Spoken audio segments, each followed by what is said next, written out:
Amis téléspectateurs de Tako TV salaamaaleykum alors ñu ngi leen dalal jàmm seen édition spéciale éducation bi ñu leen digteel tey nag dañu fas yéene waxtaan lépp lu jëm ci wàllum jàng ak jàngale fii ci Sénégal ndox problème yi ci am ak lépp lu ci war a xew ci bés yu néew ñoo ngi am suñu plateau monsieur Djibril Diagne nekk professeur mathématique Ndiarème Limamoulaye nekk aussi membre du SAEMS salaamaaleykum monsieur Diagne ñu ngi lay dalal ak jàmm. salaamaaleykum Catherine.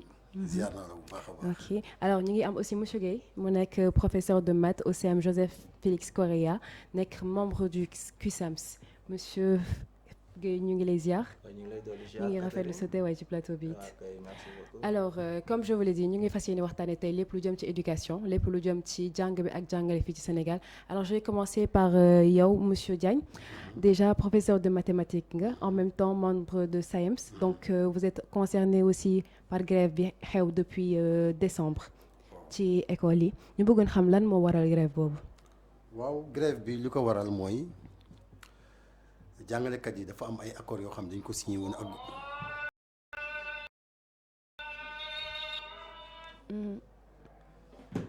jàngalekat yi dafa amoon ay accords yoo xam ni dañ ko signé woon ak gouvernement Sénégal en 2018. njëkkoon na nekk am na ay accords sax yoo xam ne c'était en 2014 mais après ñu def benn stand-by depuis boobu ba léegi réalisé wu ñu si dara ñu jógaat. 2 ans après 4 ans après ñu ñëwaat en 2018 ñu signé waat ay accords ak gouvernement bi accords yooyu dañuy gis ni ba léegi aussi dafay sooxe respecté wuñu ko am nag yenn accord am yenn problème yoo xam ne jàngalekat yi am nañ ko di ko ñaxtu te muy juste pour benn équité sociale muy benn injustice boo xam ne jàngalekat yi ñu ngi koy dund muy le système de rémunération des agents de la fonction publique. d'accord alors dinañ si ñëwaat monsieur Guèye yow nga nekk membre CUSAMS alors est-ce que même revendication yi ngeen am ak waa SAEMS déjà.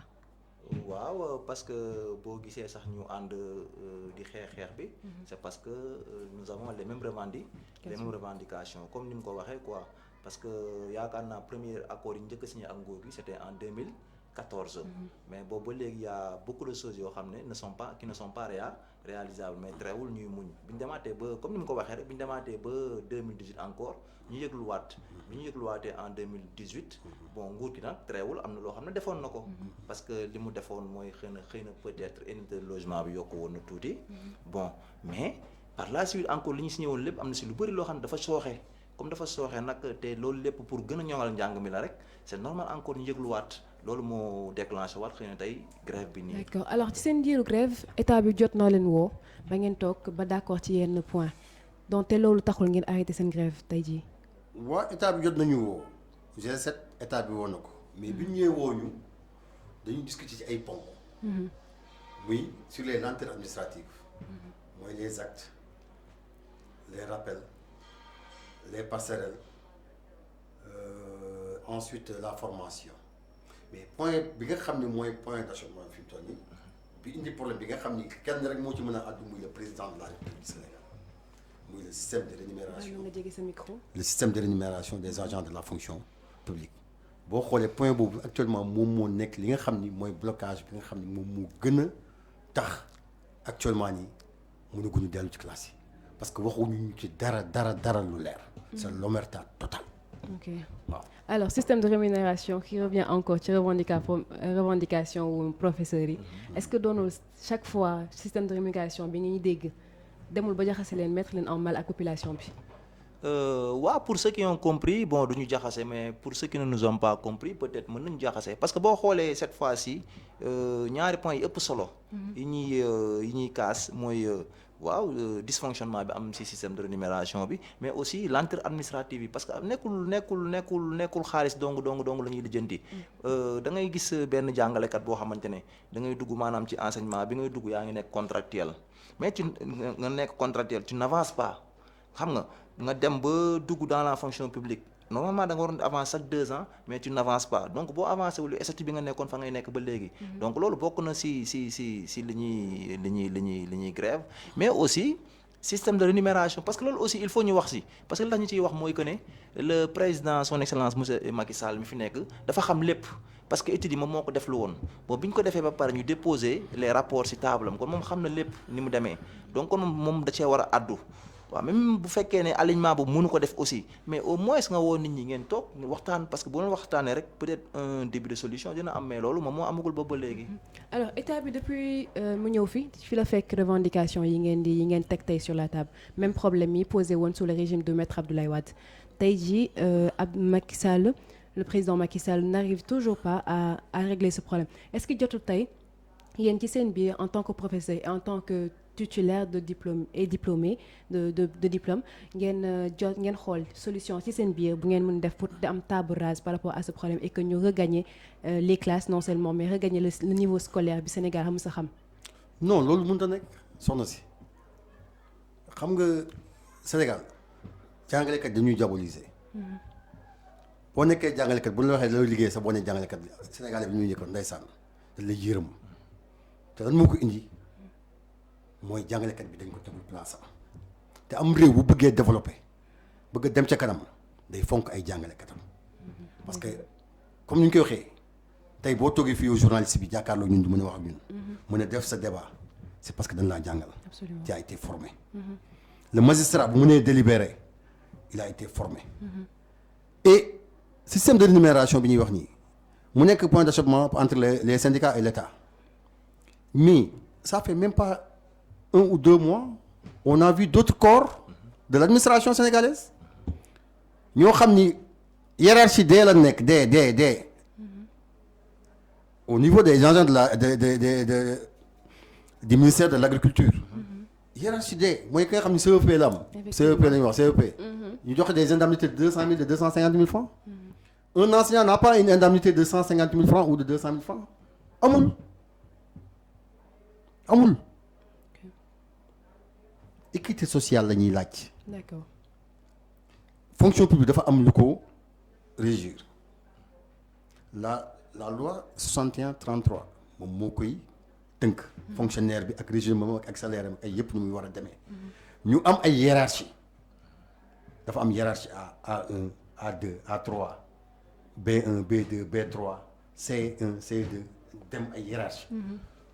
hiérarchie yooyu ci lañ war a tënk pour mën a fay nit ñi. mais da ngay gis nga bokk ak nit ki même hiérarchie ñu bokk même hiérarchie nga am indemnité 300 000 francs man ma am indemnité 50 000 francs mais est-ce que loolu dem ngeen déjà jooy ko ci pencum ndaw réew mi parce que Sénégal dafa am représentativité dañu am ay députés yoo xam te ils sont dañ leen élire pour que ñu représenter peuple bi à l'Assemblée nationale ñooñu tey jii est-ce que dem ngeen approcher leen et que ñoom ñuy xool nu ñuy def ba régulariser égalité maanaam équité sociale boobu entre les gens de même niveau par exemple tey jii nga nekk catégorie A administration monsieur Diagne nekk catégorie A normalement administration loi bi régir le cadre administratif dafa ne yéen a war a tolloo salaire quel que soit le domaine bi ngeen di évoluer est-ce que loolu jéem ngeen dem ci pencum ndaw réew mi pour am ci gain de cause en fait. waaw mais loolu mooy comme li ma la waxoon léegi rek parce que man jàpp naa ne le président de la république moom kenn mënu ko gën a kawe. moom mi nga xam ne moom moo def loon études yi moom kay kon il est au courant de tout xam nga pencum ndaw réew mi ngay wax les députés ils sont au courant parce que des fois nga dégg ñenn ci ñoom ils essaient de porter le combat mais même bu ñu ko jéemee porter aussi duñ ci mën lu bëri. cela veut dire que le pouvoir exécutif est au courant. notamment le président de la république parce que moom moo def loon études yi bon comme ni ko sama doyen expliqué léegi xam nga boo jëlee la fonction publique dafa am loi bu ñu régir ñun ñëpp mooy comme ni ma doon expliqué léegi bu ñu tolloowee njàng maanaam dañu ne ay nit bu ñu tolloowee njàng parce que l'État ne recrute pas sur la base d'un diplôme universitaire l'État day recruter sur la base d'un diplôme professionnel ñun ñëpp bu ñu nekkee université kii day dem choisir dem defi mathématique kii choisir dem fac médecine kii choisir dem FASEC jàng économie mais après boo amee sa maîtrise da ngay dem nga choisir li nga bëgg a doon nga def concours bi boo defee concours bi après 2 ans de formation dañ koy boole encore ci étude bi ça fait bac plus 6 maanaam par exemple tu as bac plus 6 man mën naa am bac plus 6 je suis un prof de lycée benn magistrat def am bac plus 6 mais dafa am un dysfonctionnement magistrat mën na ma fay ñaari yoon comme ni ko doyen waxee léegi loolu léegi c'est dû au naka laa koy wax de c'est dû aux indemnités par exemple tey magistrat bi am na indemnité boo xam ne Abdoulaye Wade da ko yokkaloon 800 000 francs léegi 800 000 francs boobu bu ñëwee yokk ci salaire de base bi nga xam ne moom mi def bac plus 6 ak man mi def bac plus 6 ñoo ko tolloole maanaam kooku dafa may mën a fay léegi ñetti yoon parce que man sama indemnité bi gën a mag mooy 100 000 francs la à partir de indemnité de recherche et documentation bi may am 25 000 n'est-ce pas donc kon kooku moom mën na ma fay ñaari yoon. donc en fait le véritable combat mooy da ngeen di demander ñu defal leen yokkal leen seen ay indemnité pas salaire de base bi mais indemnité bi mooy problème bi. non xam nga waxuñu yokk équité sociale la ñuy wax. équité sociale la ñuy wax nañu defaraat le système de rémunération des agents de la fonction publique. léegi nag comme ñun jàngalekat ñun la lésé ñun ñoo ko yëg parce que yenn koor yi ñoom. falaaw mais est-ce qu'on peut parler de lésé exactement est-ce que poids économique boobu Sénégal attan na ko fi ñu toll. xam nga man bëgguma ñuy raisonner en termes de nombre. parce que bu ñu waxee ne jàngalekat yi yéen da ngeen a bari.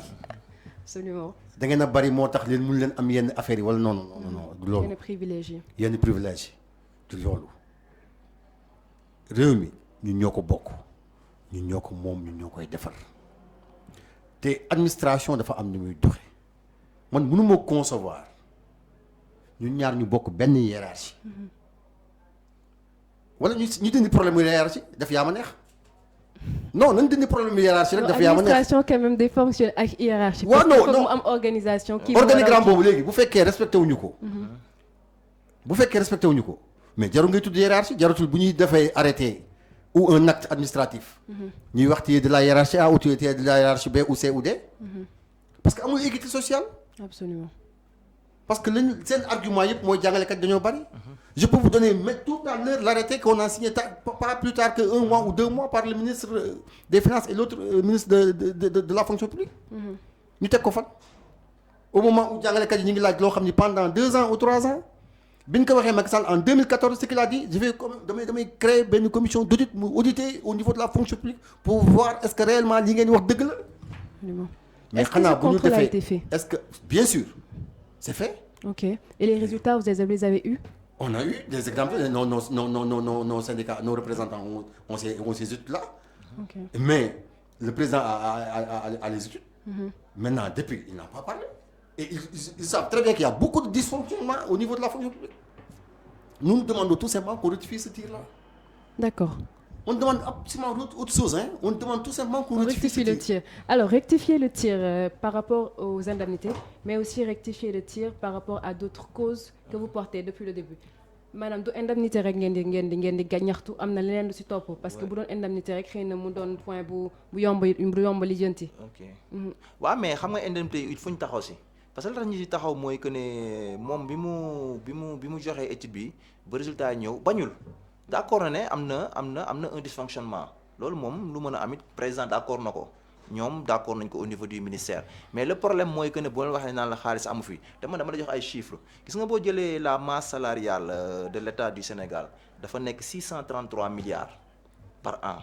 633 milliards yooyu par an boo xoolee les enseignants ils reçoivent 12%. Donc 12% bi day nekk 750 milliards. 60 millions.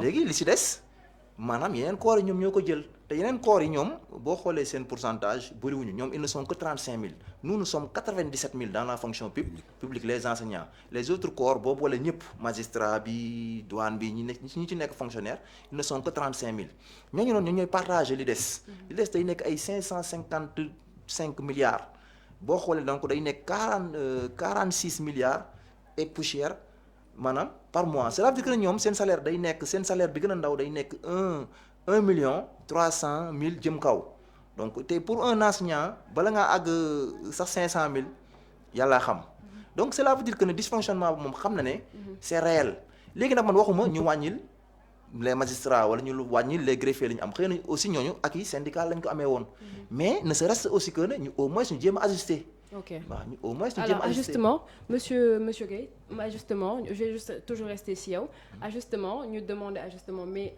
tey jii dañu toll période boo xamante ni revendication yi maanaam seen grève yi dafa commencer di impacter ci niveau scolaire u élèves yi maanaam que l'on prenne le bac ñu jël BFM ou que ñu jël CFEE niveau scolaire bi dafa nekk di baisser d'une manière exponentielle tey jii bu ñu doon xool juste ci seen revendication yi est-ce que jotul ngeen dellu ginnaaw parce que depuis 2014 comme il l'a souligné monsieur Diagne depuis 2014 ci même problème bi lañ nekk di tourner est-ce que jotul tey ñu def table rase ci problème boobu et puis qu'on avance vers d'autres perspectives. waaw d'accord parce que ñun boo gisee ñu porter combat bi kay cela veut dire que ne pour ñu avancer la mais avancement boobu noonu l'État est au cœur maanaam il faut État aussi impliqué wu ci mais ñoom waxuñu dooruñu saagawuñu. ah mais État woote na État woon na leen depuis ngeen commencé grève bi lan moo nekkoon seen point d'accord déjà ci dernière rencontre yi. non dama ni la. État woote na G7. Ministère de la fonction publique les parents d'élèves ak le haut conseil du dialogue social. bi ñëwee waxtaan nañ ci ay ponk. waxtaan nañ ci lenteur administrative yi. waxtaan nañ ci surimposition bi. waxtaan nañ ci les rappels. waxtaan nañ ci sur la formation. yëpp nag ay accords la yoo xam ne si ñëw na waruñu woon toogaat sax di ko waxtaanee. parce que bu ñu ko defoon boobu léegi kon jàngalekat yi maanaam ñàkk xel goo xam ni dañuy signé ay accords ba pare. état bi teg accord yooyu yëpp mu validé ko ñu doxal ko normal ni ñu ko waxee woon ak timing bi ñu waxoon ñoom dinañ def accord yooyu yëpp nañ ko respecté tel date bu ñëwee nañ def nangam kon jàngalekat yi duñ toll foofu. duñ toll foofu effectivement. parce que loolu ba léegi mi ngi am parce que lenteur administrative ba léegi mu ngi am surimposition ba léegi mi ngi am retard sur les avancements ba léegi mi ngi am malgré commission paritaire yi ñi ngi dem normalement léegi parce que mu daan demee sax gën na yàgg mais actuellement sax mi ngi dem mais bu ñu defee commission paritaire yi pour nga jot sa acte peut rester 6 à 7 ou 1 an pour nga jot acte bi. donc yooyu yëpp c'est dilatoire. effectivement léegi aussi comme li may waxaat encore yooyu ministres yi mën nañ ci wax parce que yooyu job la boo xam ni ministres yi ñoom ñoo koy def à l'interne. mais dafa am loo xam ni comme ni ñuy wax président de la république moo ci mën a àddu parce que ministre bi aussi dafa am fu mu yem. fu pouvoir am yem. fu pouvoir am yem. effectivement c'est pas parce que dañu ñëw ne tey état du Sénégal système de rémunération bi da koy defar parce que loolu du en 1 an du en 2 ans du en 3 ans mais dañuy dem ci sur des bases claires parce que nit mënoo jiite réew def loo fay xaalisu Sénégal def audit ñu jox la résultat audit yi ba pare résultat yi bëgg a naax saay. donc jàngalekat yi bañ ñu dellu ci classe yi bañ ñu trouver solution parce que jàngalekat yi li ko gën a metti mooy mu bàyyi élève am dem ci mbedd bi di taxawal. ñun suñ souci première ñu bëri parents yi dañuy yaakaar ni jàngalekat bi boo waxee ñu ne xaalis mais ci biir revendication y a la formation. effectivement. xëy na dañu ñu diaboliser ba nga xam ni bu ñuy wax rek dañ naan jàngalekat yi xaalis la ñuy laaj. bon ci formation boobu ci élèves yi ñu tudd léegi. seen ay grève depuis des mois tey jii seen ay élèves dugg ci grève bi ñoom tamit parce qu'ils ne conçoivent pas que yéen ñii di professeurs yi ngeen mën a arrêter cours yi dans le public alors que yéen les mêmes professeurs yéen a génn pour def grève pour def ay cours dans le privé ce qu'ils ne comprennent pas ba mu jaar tey ba mu indi tey ñu am ay ordre ay mots d'ordre de grève ci élèves yi ba ay blessés am ci est-ce que amul benn part de responsabilité bu ngeen am si loolu tey. waaw bon au fait man je pense que ne amuñ ci part de responsabilité aussi les élèves sont dans le droit quoi parce que boo toogee benn laps de temps boo xamante ne jàngoo c'est normal aussi nga yëglu donc man jàpp naa ne élèves yi ñoom ci seen droit lañ nekk ci seen rôle aussi lañ nekk mais ñun amuñu ci benn part de responsabilité quoi parce que dama jàpp ne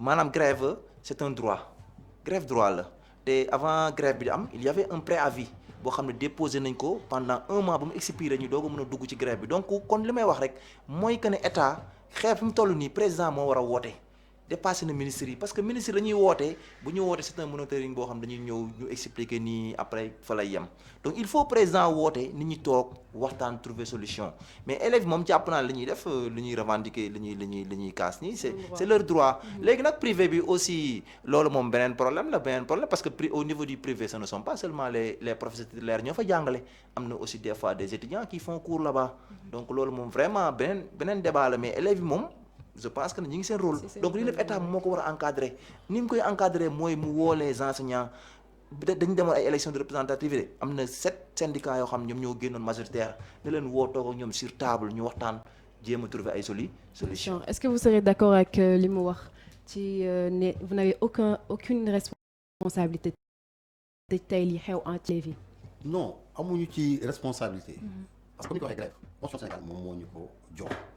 en son article 8 et 25 ak yenn traités yi nga xam ne les conventions avec le bureau du travail ñoom ñoo ko fi teg pour que travailleur bi bu amee loo xam ne da koy naqarlu wala da koy kii mu yëglu ñaxtu ko ñu trouver ci ay saafara kon donc jàngalkat bi dafa tënku ci yoon nekkuñ dañoo jóg rek dañoo dem grève parce que grève comme ni ko sama collègue waxee ne bala ñoo dem dañuy dem yëglu mooy préavis de grève wax ne état bi kat lii moo ñu nag def benn mémorandum jox ko déglu ko pendant 1 mois bu ñu ko déglu pendant 1 mois réagirul mun nañ toog sax benn temps de latence encore xaar ba xam dina wuy woote wala du woote mais bu doon un état responsable tey jii ñu ngi ci 6e plan d'action booy dugg ci 7e plan d'action à partir de lundi état di def le dilatoire donc ñoom ñoo war a woote ibbi ay négociation te pour te dire pour wala leen rek état ni mu grave quelquefois dañuy pour diaboliser ñi ñuy diaboliser enseignants yi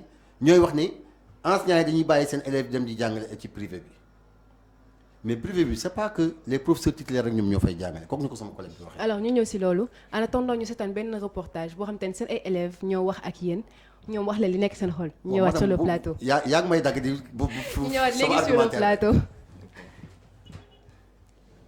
Grève, ça fait trop mal parce que moi je connais pas ça. Je viens du privé, fallait annexer jusqu'en 3e.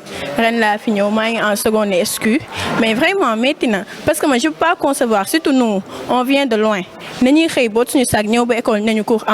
Ça c'est pitiable, ça fait des mois, ça fait 1 mois du moins, 1 mois défini IG. Leçon, on a écrit que 2 leçons. Sur nos devoirs bien passé, on nous a donné question c'était en CM2.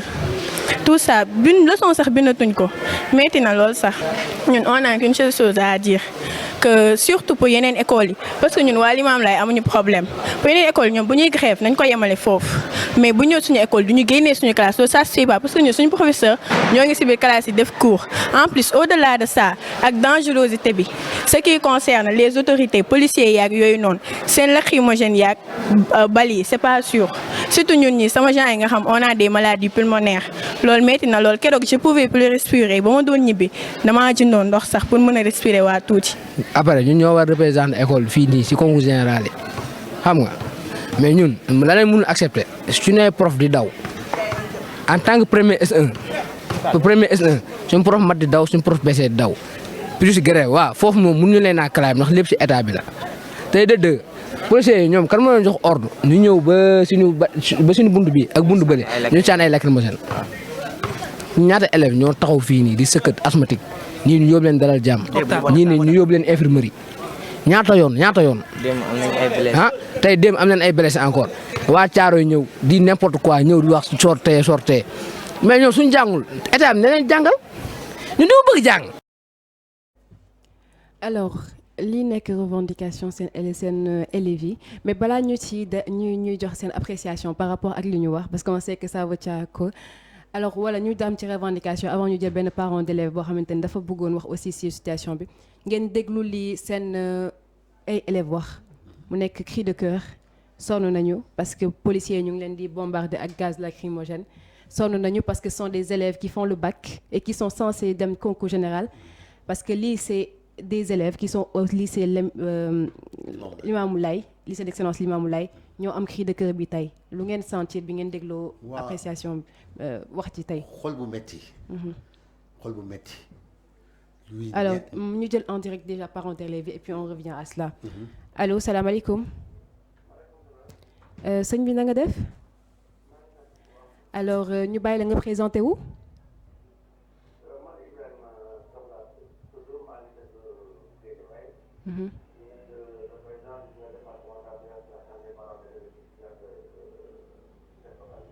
d'accord alors tey sur le plateau ñu doon waxtaane lépp lu jëm ci jàng mbéeg njàngale mi mu doon seeni ay doom ñoo concerné par situation bi depuis des mois ñu constaté benn grève bu ñu am ci système bi de dû au professeur tey jii lu nga lan moo nekkoon seen li ngeen xalaat ci grève boobu tey. en fait xale yi dañ ma jàpp ne seen grève boobu jaar na pour ñu grève parce que jàng lañ bëgg parce que nag quand même ils ont droit à l'éducation alors bu ñu toogee ay semaines toog ñu leen war a jàngaluñ leen pour une raison ou une autre ñoom les perdants sont des potentiels alors ñun au niveau des dañuy d'accord ak suñu doom yooyu loolu ñu def maanaam demander à ce qu'on les dispense les cours mais comme ça aussi on leur demandera après avoir arrêté que nag léegi nañu dal parce que suñu topp mobile bi wala bopp am ñoo xam ne dañuy nekk seen ginnaaw di leen pour am ce que ñu ngi def ay grève yoo xam ne yi loolu mooy solution bi c'est vrai que demoon nañu arrêté parce que quand même bu war a jàng ñu amee na droit à l'éducation jàngaluñ la dama jàpp ne am nga droit pour ñoo war a jàngal absolument parce que il faut pas que nag quand même xeex boo xam ne bi ñoom ñu naan sont ouvriers que ñoom loolu def ñu mu impacté négativement ci enseignement apprentissage loolu daal ñu ngi ñaan daal en tout cas l'État du Sénégal et les enseignants qui se retrouvent pour trouver une solution par rapport à ces grèves permanentes. Cependant nag ñoo ngi ñaan aussi ñoo ñi nga xam ne dañuy nekk ci ginnaaw élèves yi di leen woo pour ñu def à la grève. Donc diront que ce sont des syndicats. D'autres diront que ce sont des politiciens. Mais loolu daal loolu bu nekk rek na nga xam ne yaa ngi amal ak yaa ngi amal ak xale yi. te ëllëg subhanahu wa taala dana laaj loolu sax nga def ko parce que yaa ngi doon ay doomu aadama. dëgg la alors ñu bëggoon xam juste en tant que parent d'élève est-ce que am na ay plan d'action yu ngeen teg pour mën a déjà contourner grève bu professeurs yi pour que état bi mën a toog ak professeurs yi et puis résoudre seen problème yi. non xam nga état bi mu ngi toog ak enseignants yi mu ngi toog ak les syndicats dans le cadre du monitoring déjà 2 à 3 réunions dem na moo jumul ñun fekkee nañuy rencontre yooyu.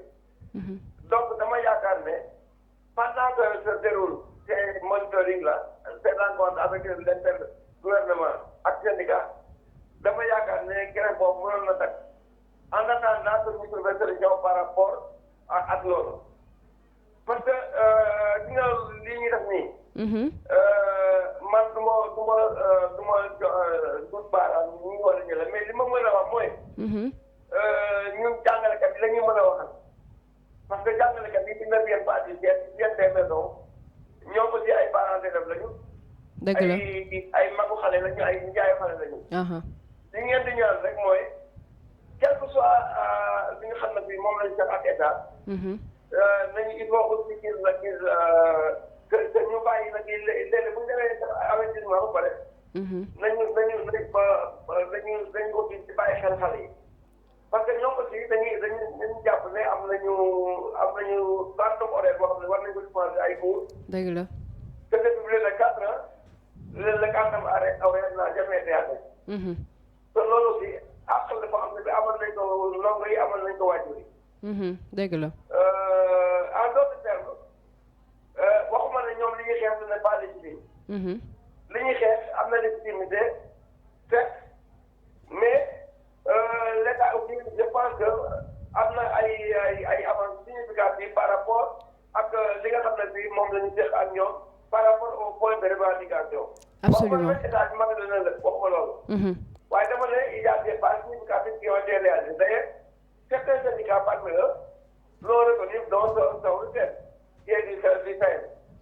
bon man li ma mën a wax rek mooy pour ñoom ñun ñu mën a ànd ak ñoom seen xeex boobu.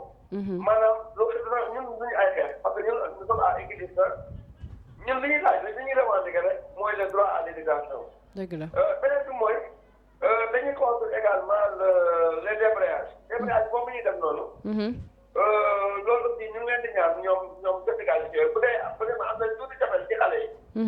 nañ ko bàyyi soit ils vont à la grève soit ils ne vont pas à la grève mais les débrayages nous on ne va pas laisser nos enfants aller à l'école pour entre 8h et 10h on les ñu bàyyi dañuy def.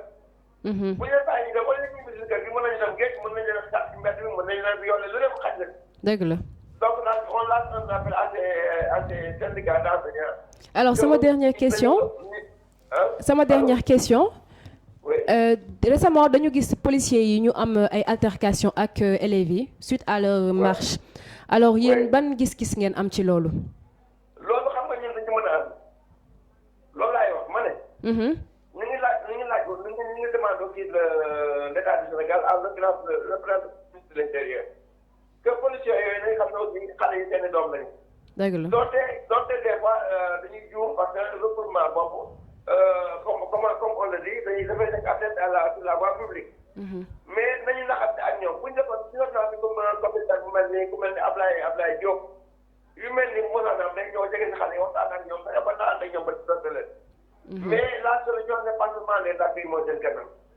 lacrymogènes yooyu gis naa xale boo xam ne gis naa ko ci image bi vraiment wax dëgg yàlla ñu rafetlu ko. d'accord ñoo leen di ñaan nag certes nag ñoom dañ ko def pour quand même ñu ñëw xale yi parce que li ma gis image boobu par exemple li am côté Limousine. xale yi bu ñu leen bàyyi woon par exemple ñu traversé autoroute bi il pourrait même y avoir des morts parce que autoroute bu nga xamul ne ay oto yi ay xel lañ koy defee. absolument. te xale yi bu ñu gisee dañuy daw dañuy fu ne dañuy jaar. ñii di yegg ci point yi daal loolu daal damay yaakaar ne am na beneen solution bu ñu mën a trouver pour que ñu employé D'accord. Alors merci beaucoup jërëjëf d'avoir intervenu. cant ak gërëm ñeel na la. waaw maa ngi leen di gërëm encore une fois. Oui, on vous entend. di lance encore un appel aux parents d'élèves. D'accord. maa ngi leen wax parents d'élèves ne leen bu fekkee ne grève dafa am nañu cee seen doom seen i kër. D'accord. di lance en même temps un appel aux syndicats d'enseignants ne leen ñun dañ leen di ñaan bu fekkee ne dañu am ay points de revendication yi ñu demandé. légitime na ko ñu demandé. D'accord. bu fekkee ne yaa ngi demandé par rapport à ça. nañ ci téye day laaj leen mais buñ ñu xañ ñun njàng meen njàngale leen. D'accord. jërëjëf merci beaucoup. Alors monsieur Diagne. on revient à li ñu doon wax. cri de cœur u seen élèves yi tey. mu metti leen ñu wax ko ak xol. ñu revendiquer li ñu toog école jànguñu élèves yoo xam te ne dañu war a représenter ji le Sénégal sur le plan international représenter le Sénégal ci ay concours général lan moo doy sax seen doon seen appréciation tey boo déggee wax ci. waaw mooy li ma la wax sànq. jàngalekat bi amul benn jàngalekat bu am yéene jël sa élève war ko jàngal te jàngaloo ko du suñu coobare mais nag jàngalekat bi aussi li muy laaj yëpp c'est pour l'intérêt aussi de l'enfant. Parce qu'on ne peut pas parler de la qualité sans mettre l'enseignant dans des situations yoo xam ni normales la au moins loolu rek la mais jàngalekat bi amul benn intérêt war a jàngale te jàngalewul te jàngalekat yi day def ay sacrifices yu extraordinaires yoo xam ni bokkul ci ay heures di def ay cours de renforcement di woo ay élèves yi nga xam ni par exemple ñoo ngi en classe d'examen di leen jël à ces heures perdues. Absolument. Donc buñ ne ñuy grève rek jàngalekat dañu bàyyi xale yi noonu. jàngalekat yi ñu ngi def ay sacrifices yu extraordinaire ci biir école yi. Exactement. Avec les réseaux sociaux jàngalekat yi ñu ngi nekk ci groupe WhatsApp bi di joxe ay cours jàngalekat yi ñu ngi def lu nekk parce que xam nañ lan moo ñuy xaar à la fin de l'année. jàngalekat lan moo gën a mën a metti mooy mu dem ba l'examen final mu gis ni taux d'admission au niveau de son établissement baaxul. D'accord. Donc suñuy doom lañ nous sommes des parents d'élèves encore une fois. parce que bu ñu jàpp ni jàngalekat bi rek c'est un étranger qu'on a pris dans un autre pays. indi ko au Sénégal pour muy jàngale doomu Sénégalais. Nous sommes des Sénégalais. Absolument. Nous sommes des Sénégalais. On est très sensible à ça. Absolument. Nous voulons pas la grève. Et on ne le souhaite même pas.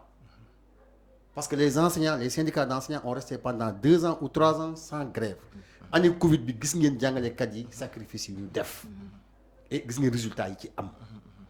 boobu ba léegi ñu ngi taaxiru. porte bi fermé wul.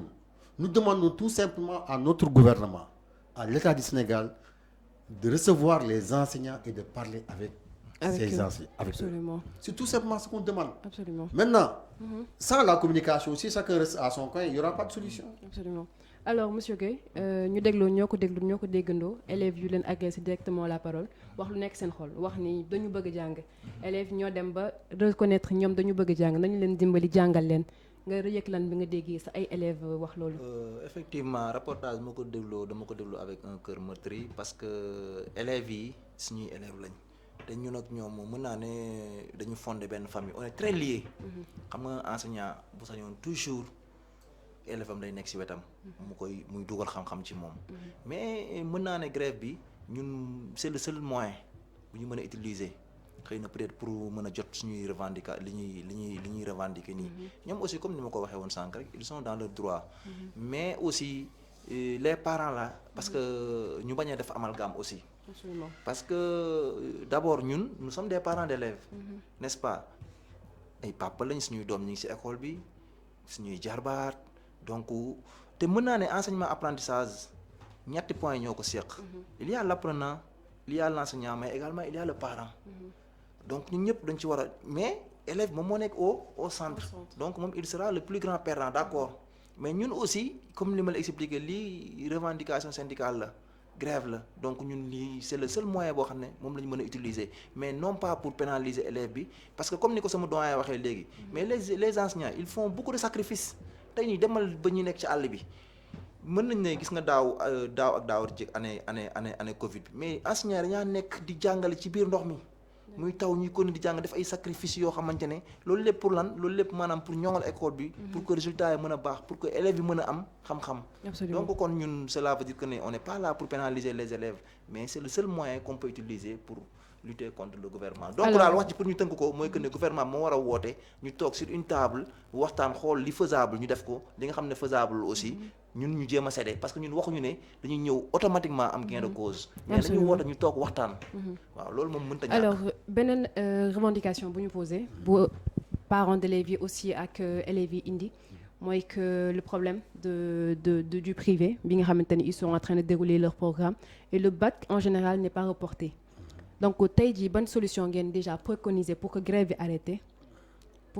arrêté déjà dans un premier temps mais aussi bu demoon ba arrêté est-ce que am nañ un plan B pour jàppale élèves yooyu ñu war a passer examen. Les enseignants sont des pédagogues ils trouveront toujours des moyens pour régler ce problème-là.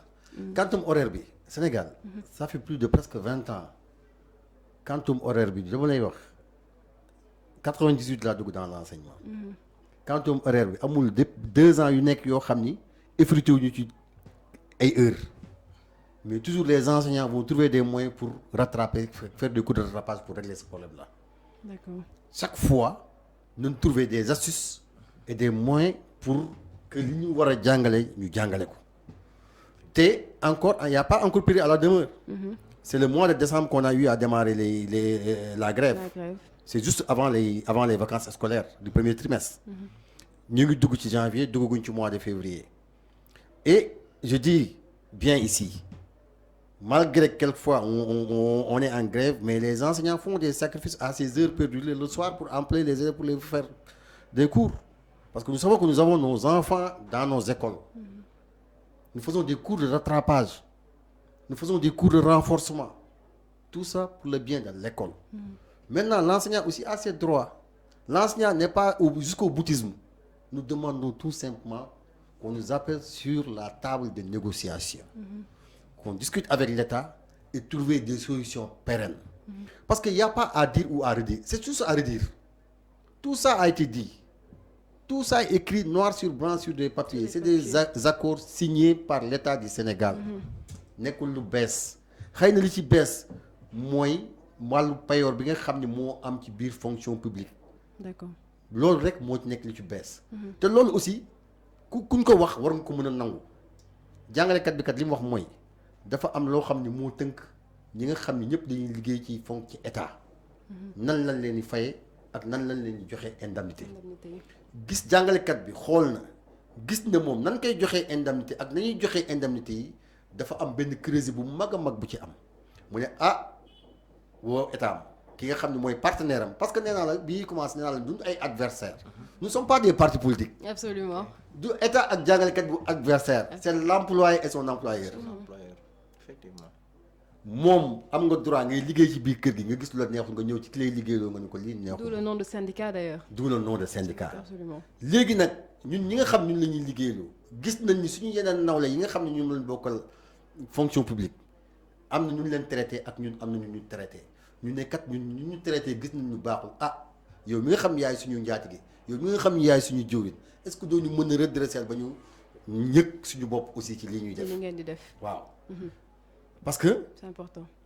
loolu moom mooy indi motivation loolu moom mooy indi jàngalekat bi mën a dem defi ay recherche loolu mooy indi tranquillité jàngalekat bi am ko jàngalekat bi li muy laaj àqam la ak yelleefam la on ne dit pas à l'état que tey da nga koy def boo ko deful duñ jàngale non nous sommes des patriotes. Nous sommes des citoyens sénégalais. Donc vous n'excluez pas le fait que de retourner dans les classes dans les plus brefs délais. Bien sûr, si on trouve une solution demain même à minuit on retourne dans les salles de classe. Absolument. Alors mais ñu ñëw ci réalisabilité ou déjà les accords qui ont été signés entre l'État ak les enseignants on peut dire. Tey jii est-ce que accord yooyu sur le plan matériel est-ce que réalisabilité bi dina yomb état bi def ko vu le poids salarial bi nga xamante état daf ko téye par rapport ak administration et autres. waaw mais xam nga ñun moom duñu ay nihiliste. parce que boo xoolee au départ points yi c'était 30 points ñu jël points yëpp tasaat ko dugal ko ba mu doon 10 points. donc ci 10 points yooyu état am na loo xam ne góorgóorlu na si jëm na sa def jéego. bien vrai que bu fekkee ne aussi xëy na doxul comme ni mu doxee woon parce que lenteur administrative yi ñuy wax autant boo jotee sa acte da ngay déposer waat pour ñu mën la intégrer dans la fonction publique c'était un circuit boo xam ne xëy na peut-être ni mu yeexee woon léegi ni mu doon gën a ni mu yeexee woon yeexeetu ni maanaam affaire bi léegi xëy na peut-être tane na daal. donc am na yoo xamante ne ñoom ñu ngi ci def jéego passerelle yi dañ ko bañoon mais bu ñu dañ ko ubbi xëy na peut-être ba léegi aussi nombre bi ñuy jël bëriwul mais ñi ngi jël formation diplômante bi aussi xëy na ñi ngi woo gars yi donc am na point yoo xamante ne ñi ngi si jéem a def ay jéego donc ñun loolu dañ koy wax mais maanaam masse salariale mooy li ma la expliqué sànq rek xam nga affaire bu fekkoon ne nekku fi amul problème dans ce cas mais affaire mi ngi fi mais dafa am benn pàcc bu ndaw boo xam benn groupe bu ndaw boo xam ne ñoo bëgg a jël affaire yi aaki moo ko bàyyi beneen groupe bi nga xam ne ñoom dañuy sonn xam nga un enseignant ñëpp xam ne dañuy sonn da ngay gis léegi enseignants yi parce que yaa ngi doon wax léegi ci wàllum privé bi mais am na enseignants yoo xam ne xëy na tey bu ñu amoon li nga xamante ne c'est leur dû maanaam ñi ngi leen di traitement bi normal bi kon tey xëy na amaana duñ dem sax si ay privé maanaam def comme ni ñu koy waxee di def ay xarmat ak ainsi de suite donc il faut état jéem a def jéego mooy comme li ma waxoon sànq rek jéego bi nekkul ne dañuy ñëw forcément maanaam affaire tolloo égalité am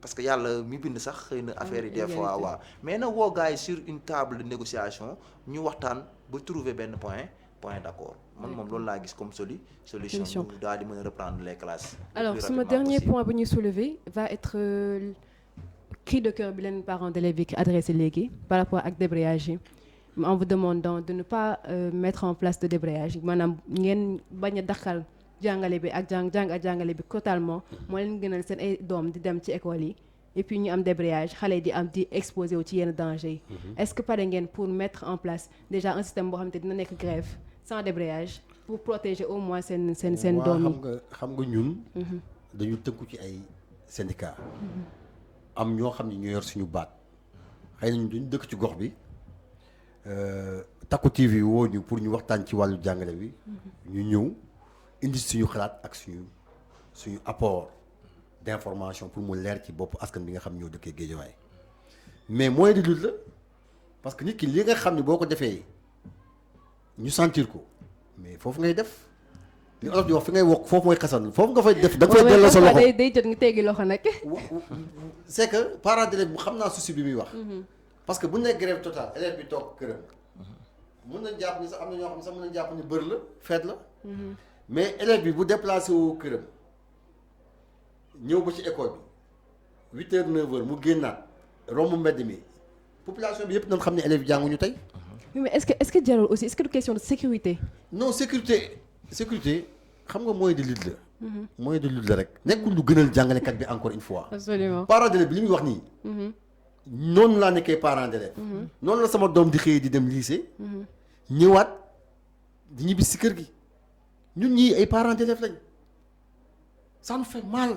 absolument mais dañu nekk ak ci benn groupe ñu créer syndicat di xeex suñu ak suñu yelleef népp nuñ ko mën a xeexee ba jot suñu yelleef dañ koy def pas nag comme ni ma koy waxee lépp nañu teg ko dans les lois et règlements du pays. d'accord parce que comme ni ñu koy waxee un éducateur dafay war a nekk un exemple. dafa war a nekk un exemple parce que royukaay lay doon rôle de citoyenneté ci jàngalekat la fekk baax. boo xoolee lépp lu am ci Sénégal bu fekkee lu ñuy doxal muy élection muy lépp lu fi am. ay jàngalekat ñoo koy doxal. te ci yoon lañ koy teg. absolument kon donc parents d'élèves yi nañuy comprendre ci benn instant. que le droit à la grève ñun ñoo bokk camp. absolument ñoo bokk liñ bëgg. liñ bëgg rek mooy Sénégal bokk ci réew yi nga xam ne moo raw ci Afrique. loolu mooy yéene jàngalekat yi. li ñuy wax par chaque fois ñuy wax jàngalekat yi njàngu Sénégal léegi du dara c'est au rabais qualité bi baaxatul. formation bi amatul niveau. loolu la jàngalekat yi di xeex. parce que nit ki boo ko yóbbee marché bëgg mu toggal ceebu jën da nga koy jox dépense bu mat sëkk. parce que boo ko joxul dépense bu mat sëkk pour mu toggal ceebu jën bu neex. day metti te jàngalekat bi li muy laaj rek mooy dépense am baax. c'est ça day metti alors même chose est-ce que pare ngeen pour mettre en place benn plan d'action boo xamante ne ce sera grève totale pour au moins protéger ces impactés là yi nga xamante ne duñu ci dara mooy les élèves. ok waaw parents d'élèves bi dégg naa li mu wax mais xam nga grève bi aussi nit moom booy xeex. toujours da ngay teg ay moyens yoo xam ne rek xëy na peut-être ki ngay jàmmaar loolu aussi dina mën a yëg yow li ngay def parce que débrayage bi en général li koy waral mooy que ne bu ñu grévé dañu war a def benn assemblée des professeurs informés aussi on doit informer les élèves parce que élèves yëpp tamit xëy na peut-être ñoom am na si élèves yoo xam ne ñu ngi xëy di ñëw école mais seeni parents amuñu woon sens jàng amuñu sens wu def école. Donc ñun on doit leur expliquer ñoom bu ñu demee ñu mën leen expliquer en général loolu mooy waral ñuy def débrayage à partir de 9h 9h bu ñu defee arrêt des cours on se retrouve dans la salle des professeurs mën a def benn bilan maanaam bilan au niveau de cette école. PV boobu moom la ñuy remonter moom mooy mujj dem ba àgg ci direction syndicat bi. donc kon loolu xëy naa ne gëm naa ne kii bi. débrayage ñuy def moom mënta ñàkk. mënuñu def grève rek grève continue. il faut aussi professeurs yi xëy di ñëw école. di mën a imprégner di xam li xew ci école bi bu ko defee ñu mën a. mais doonul da ngeen di protéger derrière vos salaires et fu bañ administration bi en fait am ay amputation de salaire et puis sanction de la part de l'État. waaw non loolu moom bañuñu ko parce que grève ni mu nekkee droit aussi. parce que jour boo grève aussi bu ñu la ko daggee amul problème. bon man gëw mën a jàngalekat dañuy ragal grève gëw mën a jàngalekat dañuy ragal dagg bi parce que bu ñu daggee amul problème parce que grève bi droit la mais aussi jour bi nga xam ne liggéeyoo ko bu ñu la ko daggee tamit ñoom xëy na seen devoir la. loolu ragal luñ ko parce que bu ñu ragaloon loolu duñ dugg ci duñu dugg daal maanaam ci grève bi. d'accord loolu alors monsieur Diagne ñu donne ce dernier mot. waaw sama dernier mot rek. c'est lancer un appel. au président de la République du Sénégal Macky Sall. mu woo jàngalekat yi par le biais de son ministre de l'éducation nationale ministre de la fonction publique ñu woo jàngalekat yi ñu waxtaan ak ñoom ñu xool li nga xam ni moo mën a nekk parce que il est temps ñu trouver une solution parce que luy jot na parce que l'année scolaire tire à sa fin et le mois de juillet c'est le mois des examens. Absolument. C'est le mois des examens. C'est des bëreetul aussi. Des bëreetul. Et jusqu'à présent actuellement aussi. Il y a le boycott des évaluations parce que parents yi élèves yi dama ko ñëw ak dikkat lañ gis. mais élève buy dem di jàngi chaque jour depuis 3 mois 4 mois kenn évalué wu ko ci benn matière amagul benn note composition yi c'est le mois de janvier fin janvier début février la waroon nekk. mook zéro ñoo yem. dëgg la parce que nan la xale bi di passé parce que évalué guñ ko. nan la xale bi di demee examen parce que amul benn note. puis là il a son dossier à présenter. xale boobu ngay wax day def bac pré-inscription il a un dossier à présenter aux ambassades. Effectivement. mais yooyu yëpp amagul. kon état bi na xam ni ñii mu jàkkaarloo ay doomam lañ jàngalekat yi ay doomu état Sénégal lañ. c'est pas parce que parents d'élèves boo waxee rek ñooy jàngalekat yi ay politique lañ. non du jàngalekat yëpp nekk ñu ay politique. du jàngalekat yëpp du nekk ay politique. parce que buñ dugalee parce que information quelquefois bi ñu jox le président de la République moo baaxul. nañ ko dimbali. effectivement non buñ kii soxna si nañ ko dimbali. parce que véhiculer bi ñuy véhiculer ñii dañ laa contre ñii dañ laa bañ. moo tax quelquefois nit ki aussi day taxaw benn position ne bàyyi ma toog seetaan leen. te am réew boo ko yoree dafa am nan ngay déglu bul nekk benn nopp. effectivement da ngay déglu ñëpp. alors monsieur. sa dernier mot. waaw bon sama dernier mot comme ni ko doyen waxee rek man appel may def dama koy lancer directement monsieur le président parce que man jàpp naa ne fi ñu toll nii affaire bi jéggi na ministre yi seq affaire bi mooy ministre de l'éducation de la fonction publique et des finances président moo war a woo les syndicats d'enseignants toog waxtaan ak ñoom xool li nga xamante ne c'est faisable mu def ko li mu ci mën a def li mu ci mënul def aussi mu waxtaan ak syndicat yi dans des séances yoo xam ne bu ñu fa accès xëy na dina ko def loolu daal gëm naa ne bu ñu ko defee jàmm dina na ñooy ñu delluwaat ci classe yi parce que ñun suñu métier mooy jàngale kon suñu dugg ci biir salle rek lañ bëgg quoi mais président il faut mu def jéego mais dafa deful benn jéego parce que boobu ba léegi kenn dégg ko sax mu wax si problème grève bi te man dama jàpp ne président mën ta bañ a yëg grève bi am parce que 2 mois sans cours normal je pense que il est au courant donc au moins il doit faire appel au syndicat ñu toog si benn table waxtaan trouver solution parce que enseignants yi alignement la ñu wax mais waxuñu alignement ou rien dañ ne alignement lañ bëgg alignement mooy maanaam ñu dysfonctionnement yi am ci wàllum payoor bi ñu jéem ko rectifier mais rectification bi cela ne signifie pas que ne forcément ñu dañuy ñëw tolloo grade ñëpp automatiquement tolloo lu ñuy fayeeku mais au moins na woote syndicat yi ñëw toog waaw très bien d'accord alors ñoo ko déggandoo similarité la ñuy demander revendication bi dégg nañ ko jàll na il demande aujourd'hui au président de la République mu jël ay engagement et que mu jël la situation en main parce que mi ngi commencé di durer si nañ ko reconnaître mi ngi commencé di indi problème te lu mën a impacter la tey ak ëllëg ci suñu éducation réew alors li moo doonoon suñu édition spéciale éducation bu tey bi ñu leen jox dig daje beneen yoon ci beneen émission ak yeneen invité merci beaucoup